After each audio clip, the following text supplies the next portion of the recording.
Outsource कर्मचारियों के नियमितीकरण से संबंधित कल 30 जुलाई को बड़ा आदेश जारी हुआ, जिसमें मुख्यमंत्री की भी मंजूरी मिल चुकी है। जी हां साथियों, इसके साथ ही 3 बड़ी खबरें बताएंगे। संविदा कर्मचारियों को लेकर, अस्थायी कर्मचारियों को लेकर, तीनों बहुत महत्वपूर्ण खबर है, आपको बताएंगे। साथियों, यहां पर कोर्ट ने भी आदेश दे दिया है कि अगर एक सरकारी कर्मचारी के बराबर एक अस्थायी कर्मचारी काम कर रहा है तो उसको सरकारी कर्मचारी के बराबर पैसा मिलना चाहिए, और जो पिछला आपने पैसा नहीं दिया तो इसके लिए सरकार को कोर्ट ने 3 महीने का समय दिया है कि 3 महीने के अंदर इनका पिछला बकाया भी दीजिए, और उसमें 6%, जी हां 6% ब्याज सहित इनका पैसा दीजिए। तीसरी बड़ी खबर आपको बताएंगे, 13 अगस्त को जो है यहाँ पर आउटसोर्स संविदा कर्मचारियों का सत्याग्रह होगा, और इसमें 14 बड़ी मांगे शामिल हैं। दोस्तों, ये खबरें आई हैं हमारे बड़े प्रदेश उत्तर प्रदेश से, साथ में आपको बता दें हिमाचल प्रदेश से और पंजाब से, तो जरूर देखिएगा। तीनों बहुत महत्वपूर्ण खबर है। वीडियो करते हैं शुरू। जल्दी से वीडियो को लाइक, ज्यादा से ज्यादा शेयर कीजिए ताकि आपकी राज्य सरकारों तक भी ये वीडियो पहुंचे, और आप किसी भी राज्य के हों इन खबरों को जरूर देखिए ताकि आपको भी ज्ञान हो सके किस राज्य में क्या क्या चल रहा है आउटसोर्स संविदा और अस्थायी कर्मचारियों को लेकर। सीधे चलते हैं वीडियो की तरफ। साथियों, आज का वीडियो ध्यान से देखिएगा। 3 बड़ी खबरें आउटसोर्स संविदा अस्थायी कर्मचारियों को लेकर आई हुई हैं, और तीनों बेहद महत्वपूर्ण है। नियमितीकरण को लेकर आदेश जारी हुआ है। समान काम के लिए न्यूनतम नियमित वेतन मान दे सरकार, कोर्ट ने आदेश कर दिया है। और यहाँ पर सरकार को मात्र 3 महीने का समय दिया गया है कि 3 महीने के अंदर जो है सरकार इनको बकाया देने का भी आदेश जारी किया है कोर्ट ने सरकार को, कि 3 महीने के अंदर इन कर्मचारियों को बकाया भी दिया जाए, और आगे जो है नियमित जो है वेतनमान दे सरकार। यानी एक सरकारी कर्मचारी के बराबर अस्थायी कर्मचारी अगर काम कर रहा है तो उसको सरकारी कर्मचारी के बराबर वेतन दे सरकार। ये कोर्ट का बड़ा आदेश जारी हुआ है। वहीं साथियों, आपको बता दें उत्तर प्रदेश से भी एक बहुत बड़ी खबर है, जहां पर संविदा कर्मचारियों के लिए बहुत कुछ है। तो आज का वीडियो ध्यान से देखिएगा। चलिए जल्दी जल्दी आपको बताते हैं ताकि वीडियो ज़्यादा लंबा ना होने पाए। समान काम के लिए न्यूनतम नियमित वेतन दे सरकार, ये यहाँ पर हिमाचल प्रदेश से बहुत बड़ी खबर है। हिमाचल प्रदेश के कोर्ट ने जो है हाई कोर्ट ने ये बड़ा आदेश दिया है। यहाँ देख लीजिए, शिमला हिमाचल प्रदेश हाई कोर्ट ने स्पष्ट किया है कि यदि सरकारी विभाग में, साथियों नियमितीकरण का भी आदेश 30 जुलाई को आया हुआ है, वो भी आगे में दिखाऊंगा, ध्यान से देखते रहिएगा। यहाँ पर देखिए, सरकारी विभाग में शामिल किए गए कि ये कर्मचारी नियमित कर्मचारियों की तरह ही कर्तव्यों का पालन कर रहे हैं तो उन्हें निश्चित वेतन पर रखना मनमाना और असंवैधानिक है। कोर्ट ने सरकार को ऐसे कर्मचारियों को समान पद के न्यूनतम नियमित वेतन मान का लाभ देने का आदेश जारी कर दिया है। न्यायाधीश जियालाल भारद्वाज की एकल पीठ ने यहाँ देख लीजिए, कलग राम मेहता की याचिका को आंशिक रूप से मंजूर करते हुए यह फैसला सुनाया। हाई कोर्ट ने कर्मचारियों के पक्ष में फैसला सुनाया। कोर्ट ने सरकार को आदेश दिए हैं कि वह सभी याचिकाकर्ताओं को उनके पद के न्यूनतम नियमित वेतन मान का जो लाभ है वो दे। यह लाभ, यहाँ देख लीजिए ध्यान से, यह लाभ उनके विभाग में शामिल होने की तारीख से ये नोशनल आधार पर और याचिका दायर करने से 3 साल पहले की अवधि से वास्तविक वित्तीय लाभ के रूप में जोड़ा जाएगा। सरकार को 3 महीने के भीतर सभी बकाया का भुगतान करना होगा। यदि सरकार 3 महीने के तय समय सीमा के भीतर एरियर जारी नहीं करती है तो उसे बकाया राशि पर 6% सालाना की दर से ब्याज भी देना होगा। हालांकि कोर्ट ने याचिकाकर्ताओं की उस मांग को खारिज कर दिया है जिनमें उन्होंने साल 2007 से ही खुद को सीधे पूर्णतः परमानेंट सरकारी कर्मचारी घोषित करने की मांग की थी। कोर्ट ने कहा कि बाहरी सोसाइटी से आने के कारण वे केवल न्यूनतम तय स्केल के हकदार हैं। याचिकाकर्ता पहले इंडियन रेड क्रॉस सोसाइटी द्वारा संचालित बाल गृह ढली में वार्डन, कुक, आया और हेल्पर के पदों पर कार्यरत थे। साल 2007 में सरकार ने उन्हें अपने विभागों में समायोजित तो कर लिया, लेकिन उन्हें बेहद कम और फिक्स वेतन पर रखा। कोर्ट ने कहा कि गरीब कर्मचारियों के पास नौकरी बचाने के लिए इन शर्तों को चुपचाप मानने के अलावा कोई विकल्प नहीं था। अदालत ने माना कि स्वीकृत पदों पर नियुक्ति होने और नियमित कर्मचारियों जैसा ही काम करने के बावजूद इन कर्मचारियों को पूर्ण वेतन न देना संविधान के अनुच्छेद 14 समानता का अधिकार और 16 का उल्लंघन सीधा सीधा है। तो यहाँ पर सीधी सरल भाषा ये है कि कोर्ट ने स्पष्ट, जो याचिकाकर्ता थे, जितने कर्मचारियों ने याचिकाएं लगाई थी कोर्ट में, तो उनके पक्ष में कोर्ट ने फैसला सुनाया है। सरकार को 3 महीने के अंदर आदेश दिया है कि आप जो है 3 महीने के अंदर इनका पूरा बकाया जो वेतन होता है वो देंगे। उससे बकाया राशि 6% सालाना की दर से ब्याज भी देना होगा।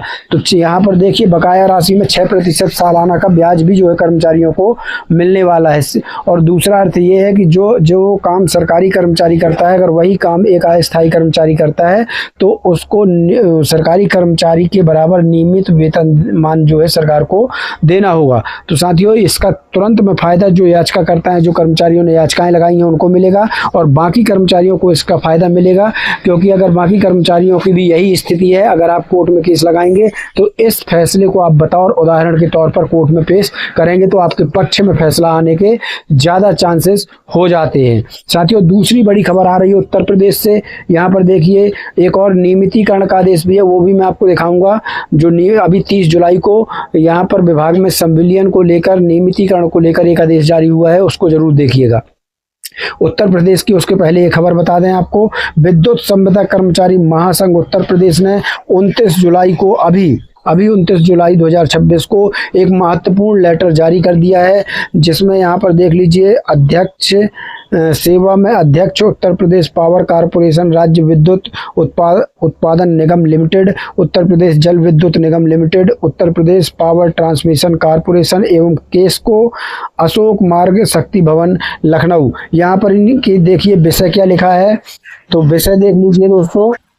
आउटसोर्स कर्मचारियों की मांगों पर 13 अगस्त 2026 को एक दिवसीय सत्याग्रह होगा। जी हाँ, ये सत्याग्रह होगा। ये 13 अगस्त 2026 को एक दिवसीय सत्याग्रह का बड़ा ऐलान किया। इनकी मांगे हैं, यहाँ पर देख लीजिए 14 मांगे हैं। मांगे जरूर देखिए, बहुत बड़ा संगठन है और इन्होंने सीधे सरकार को अल्टीमेटम दे दिया कि 13 अगस्त 2026 को एक दिवसीय सत्याग्रह होगा। यहाँ पर देखिए लिखा है, महोदय, दुख का विषय है कि निरंतर काम के बढ़ते हुए बोझ के बावजूद विगत 2 वर्षों में लगभग 25,000 संविदा कर्मियों की छटनी की गई।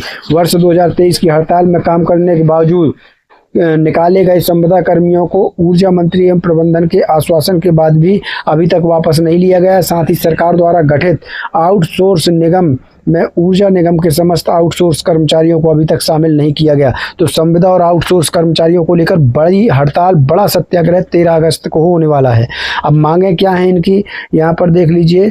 यहाँ पर आउटसोर्स संविदा दोनों शामिल हैं। सरकार द्वारा गठित आउटसोर्स निगम में बिजली विभाग के आउटसोर्स कर्मियों को शामिल किया जाए। दूसरा है, संविदा कर्मियों की छटनी पर रोक लगाई जाए और निकाले गए कर्मियों को वापस लिया जाए। निर्धारित समय के बाद दोबारा कार्य पर जाने की स्थिति में अटेंडेंस की व्यवस्था की जाए।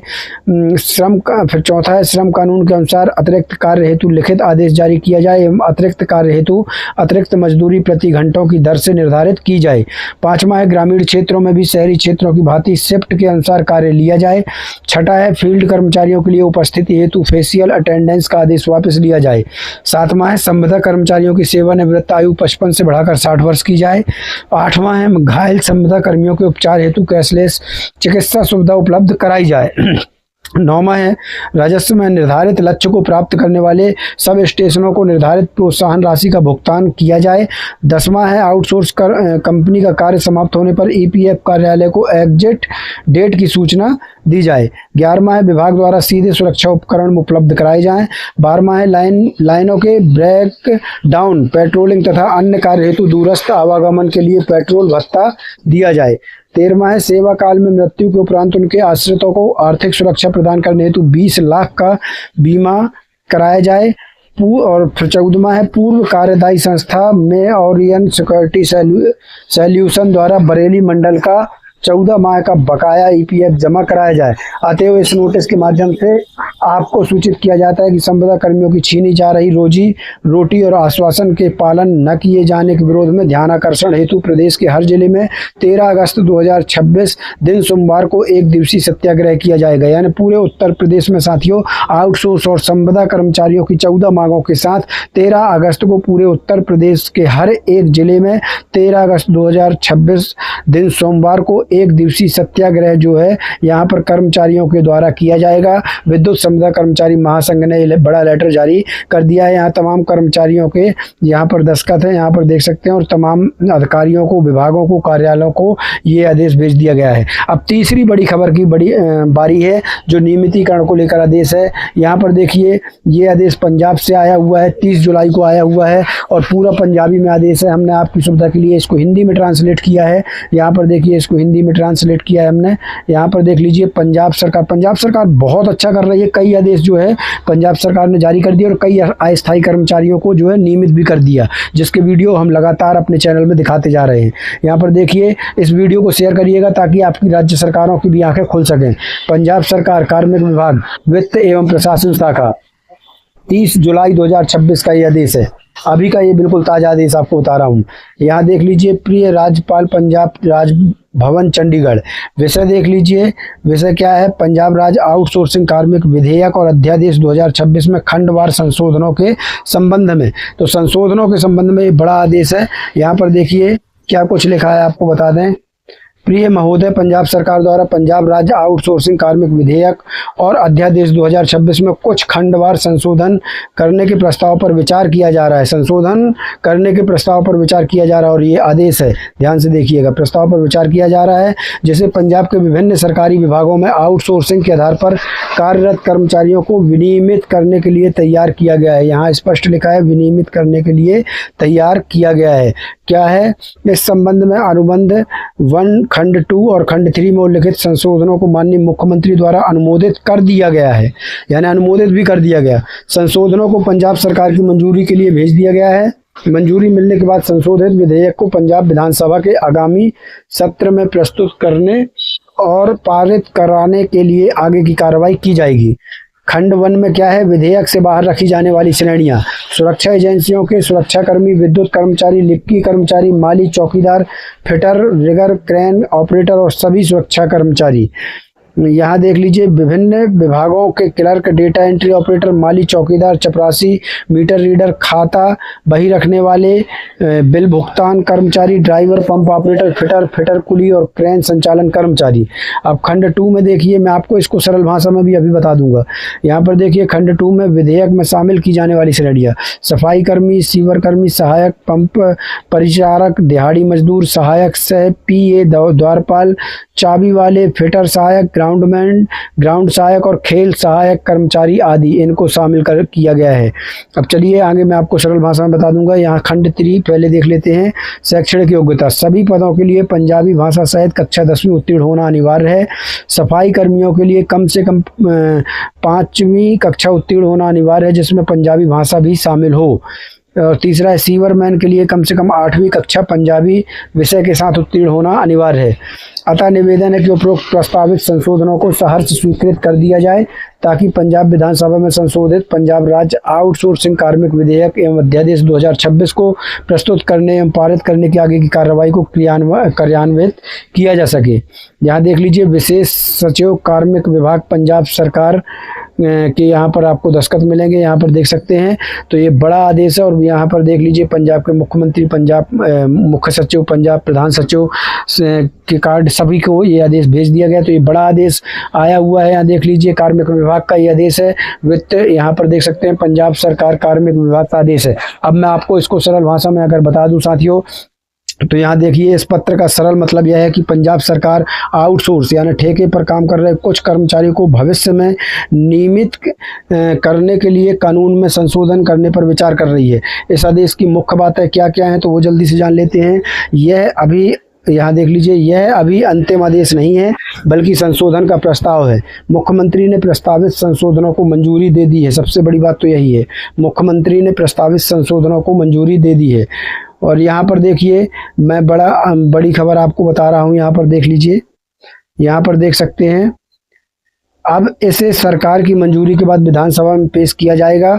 विधानसभा में पास होने के बाद ही यह कानून बनेगा। यहाँ देख लीजिए, किन कर्मचारियों को शामिल करने का प्रस्ताव है, तो इन कर्मचारियों को शामिल किया जाएगा। ध्यान से देख लीजिए, सुरक्षा गार्ड, बिजली कर्मचारी, लिपिक यानी क्लर्क, माली, चौकीदार, फिटर, ड्राइवर, और यहाँ देख लीजिए data entry operator, pump operator, crane operator, सफाई कर्मी, सीवर कर्मी, सहायक कर्मचारी, दिहाड़ी मजदूर, इन सभी को जो है शामिल किया जाएगा। इन सभी की किस्मत जो है पंजाब में अब चमकने वाली है। शैक्षणिक योग्यता क्या रखी गई है? अधिकांश पदों के लिए 10वीं पास रखी गई है, सफाई कर्मियों के लिए 5वीं पास रखी गई है, सीवर मैन के लिए कम से कम 8वीं पास रखी गई है, यानी 5वीं, 8वीं और 10वीं पास योग्यता रखी गई है, क्योंकि जिनका विनियमितीकरण भविष्य में होगा उनसे कुछ उनकी क्राइटेरिया कुछ तो रहेगा। तो 5वीं, 8वीं और 10वीं शैक्षणिक योग्यता है। क्या है यह? सबसे मेन प्रश्न आपके अंदर उठने वाला, क्या यह नियमितीकरण का आदेश है? तो नहीं, यह सीधे कर्मचारियों को नियमित करने का आदेश नहीं है। यह केवल एक प्रस्ताव संशोधन पत्र है जिसमें बताया गया है कि आउटसोर्स कर्मचारियों को नियमित करने के लिए कानून में बदलाव करने की तैयारी चल रही है।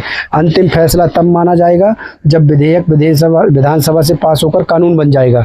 आपको यहाँ पर सबसे बड़ी मैं बात बता दूं, मुख्यमंत्री की मंजूरी मिल चुकी है और इसमें जब मुख्यमंत्री ने मंजूरी दे दी है तो विधानसभा में भी इसको जो है पास जरूर हो जाएगा और जरूर ये कानून बनेगा। तो पंजाब के कर्मचारियों हो जाइए खुश। यहाँ पर देखिए, पंजाब सरकार आउटसोर्स कर्मचारियों के नियमितीकरण के लिए कानून में बदलाव की तैयारी कर रही है, लेकिन अभी किसी कर्मचारी को स्थायी करने का अंतिम आदेश जारी नहीं हुआ है, क्योंकि जैसे ही विधानसभा में इसको मंजूरी मिलेगी ये कानून का रूप ले लेगा। उसके बाद सभी का जो है यहाँ पर जितने पद मैंने बताया उन सभी का नियमितीकरण के लिए जो है यहाँ पर चांसेस बढ़ जाएंगे। तो ये बहुत बड़ी खबर थी जो मैंने बताया। मिलते हैं नई वीडियो में नई जानकारी के साथ, तब तक के लिए धन्यवाद। जय भारत, जय हिंद।